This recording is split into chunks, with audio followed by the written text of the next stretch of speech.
एक 21 वर्ष की बेटी जाह्नवी शर्मा ने अपनी पीड़ा एक वीडियो के माध्यम से पूरे देश के और पूरे प्रदेश के लोगों के समक्ष रखी है। पिताजी बीमार हो गए। 1 साल पहले उनको कैंसर डिटेक्ट हुआ। कैंसर का ट्रीटमेंट आईजीएमसी शिमला में शुरू किया गया और अभी उनको कीमोथेरेपी का जो साइकिल था, उस साइकिल के तहत कीमोथेरेपी उनकी जो चली हुई थी। और इसी बीच में उस लड़की ने यह भी कहा है कि हमारा ट्रीटमेंट जो है वो हिमकेयर का जो है वो कार्ड के माध्यम से उसकी शुरुआत हुई थी और हिमकेयर के तहत अभी इलाज की लिमिट उनके पास अवेलेबल थी। जब डॉक्टर ने उनको कहा कि एक इंजेक्शन लगेगा, वो इंजेक्शन महंगा है और 1 महीना उस बात में बीत गया। जो पेशेंट है, पेशेंट का परिवार है, उनकी बेटी है, वो डॉक्टर से आग्रह करते रहे हॉस्पिटल में कि आप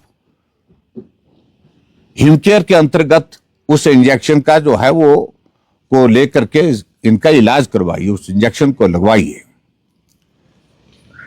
लेकिन शायद डॉक्टर ने ये कहा कि अब हिमकेयर में पैसा नहीं आ रहा है और जब पैसा नहीं आ रहा है तो हम इस इंजेक्शन को सरकार के खर्चे पर नहीं लगा सकते हैं। अगर आपको लगाना है, ये इंजेक्शन लगाना है, तो आप इसको मार्केट से खरीद करके लाइए। इंजेक्शन महंगा था, जो बताया गया शायद उसकी कीमत लगभग 50,000 के करीब थी।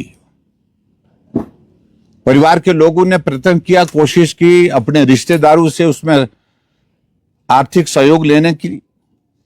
परिवार के लोगों ने कोशिश की अपने साथियों से बात करके उसके लिए इंतजाम करने की।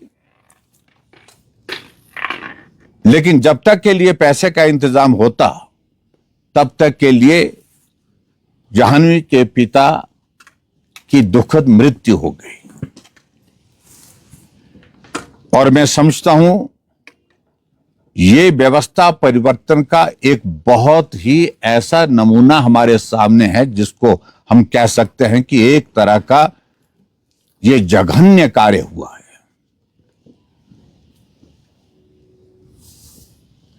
सत्ता आती रहती है, जाती रहती है, पार्टियां बदलती रहेंगी,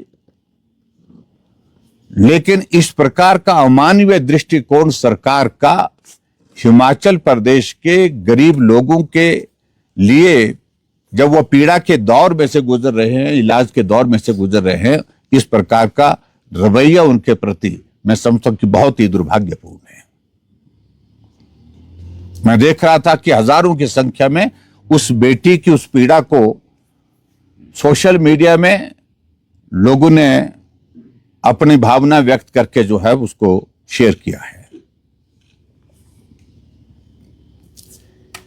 ये प्रश्न पैदा होता है कि आखिरकार ये सरकार की सोच इस प्रकार की क्यों हो गई, जहां मानवीय दृष्टिकोण ही नहीं रह गया है। सिर्फ सत्ता चलाना, मैं ठीक हूं, मेरा परिवार ठीक है, मेरी सरकार ठीक है, मेरी कुर्सी ठीक है, यहीं तक सोच आदमी की नहीं होनी चाहिए। एक प्रदेश के मुख्यमंत्री होने के नाते दायित्व तो यह बनता है कि वो प्रदेश के लोगों के बारे में चिंता करे, विशेष तौर से उन गरीब लोगों के बारे में चिंता करे जो बहुत बड़ी पीड़ा के दौर में से गुजरते हैं, जो कठिनाई के दौर में से गुजरते हैं। इसलिए इस घटना की मैं जो है वह निंदा करता हूं, जो दुखद घटना हुई है। और सरकार को मैंने मुख्यमंत्री जी को भी शेयर किया वो वीडियो कि आप देखें इसको, और जो मानवीय दृष्टिकोण अगर है तो आपको इस पर अपनी प्रतिक्रिया भी देनी चाहिए, आपको आगामी समय में इस पर कदम भी उठाने चाहिए।